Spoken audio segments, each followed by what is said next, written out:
The Art of Clear Thinking. Reading from this book again.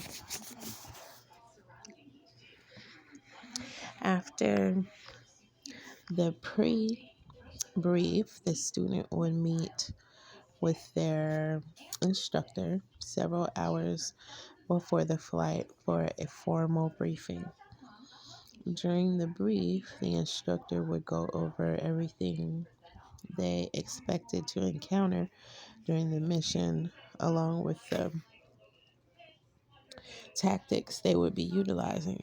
The formal briefing served as a last look at the instructor's cognitive map while also setting expectations for the student. The student didn't need to solve the problems the same way as the instructor, but they needed to solve it in such a way as to keep their situational awareness high while also performing the tactic or maneuver safely.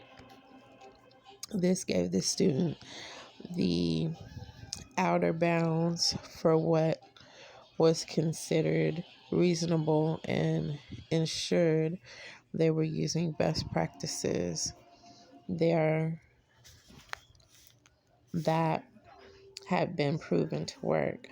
As the students' experience and skill set grew, these outer bounds were gradually expanded to allow the student to explore more of the envelope. Whether it was in the simulator or in the air, the best learning occurred when both the student and the instructor had to work together to solve technical problems. This created a dynamic environment that was messy and unpredictable, mimicking combat, where teamwork and communication are often more important than individual maneuvers. This pushed the student to extrapolate on concepts that were variations of the ones they have been taught, while those who had just memorized the solutions wouldn't be able to adapt to the changing conditions. If you ask any fighter pilot what the most important part of learning is, without fail, they'll say the debrief. For our training missions, we'll fly for about an hour and a half, and then afterward, we'll spend several hours on, or in some cases, several days, debriefing the mission. Everything about the debrief is focused on how we can get better for the next flight.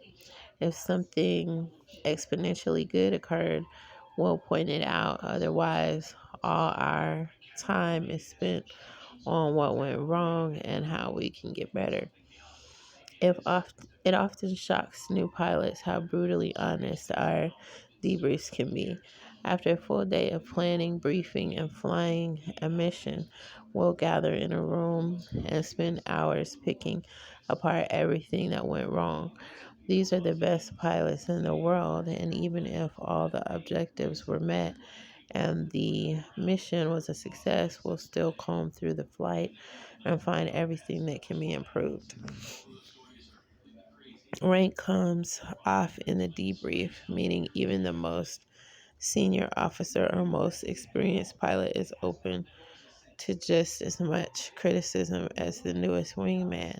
This is surprising to many who expect the military to follow a strict hierarchy. I've been in debriefs where a young flight lead has pointed out mistakes that the commander of the base made. The commander, instead of using his status as a shield, thanked the flight lead for pointing out his mistakes and talked through the ways he could improve for the next flight. Well, that's positive. That's the baseline expectation for any debrief. Now, in the Air Force, it really wasn't like that, if you ask me. But this is a little bit different, I guess. His experience was a bit different. A sortie almost never goes exactly according to plan. It's continually changing, forcing the pilot to make decisions in a harsh environment, often with limited information and time. Not unlike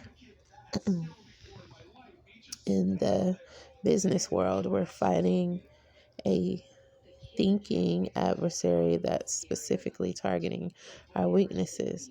We're in turn making decisions that are trying to exploit theirs, each side attempting to seize the initiative, and in the process creating dozens of potential outcomes.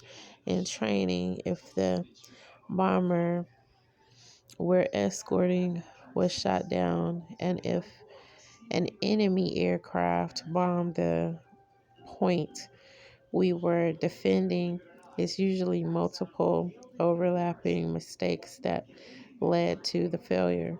Everyone likely had an opportunity at some point to intervene and save the mission. The fighter pilot debrief works because everyone is willing to take ownership of their mistakes. Taking ownership is a different skill to master, a difficult skill to master. Most people want to win and be seen in a positive light. In the debrief, though, with the mission already complete, the way to win is to accurately identify um, lessons that will make everyone better for the next mission. It's an unstable environment that only works when everyone is willing to first look inward for any failures. So I guess that's something to, deflate ego there, de-ego someone.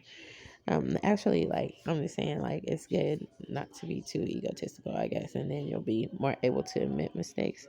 It only takes one person trying to pass the blame for the collaborative environment to fall apart because it's not stable.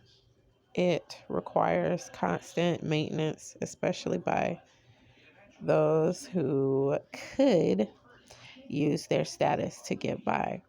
The mission commander must be the first person to call themselves out. The pilot with the most experience must be willing to say they made a basic error, and the highest ranking pilot must be willing to set the example to show that rank doesn't shield mistakes.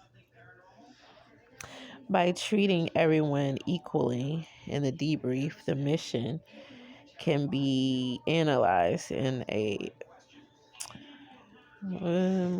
sterile environment. We can figure out what went wrong and capture those lessons for future flights. To the casual observer, it's a brutal process, but to the pilots in the debrief, it's just a puzzle on how to get better.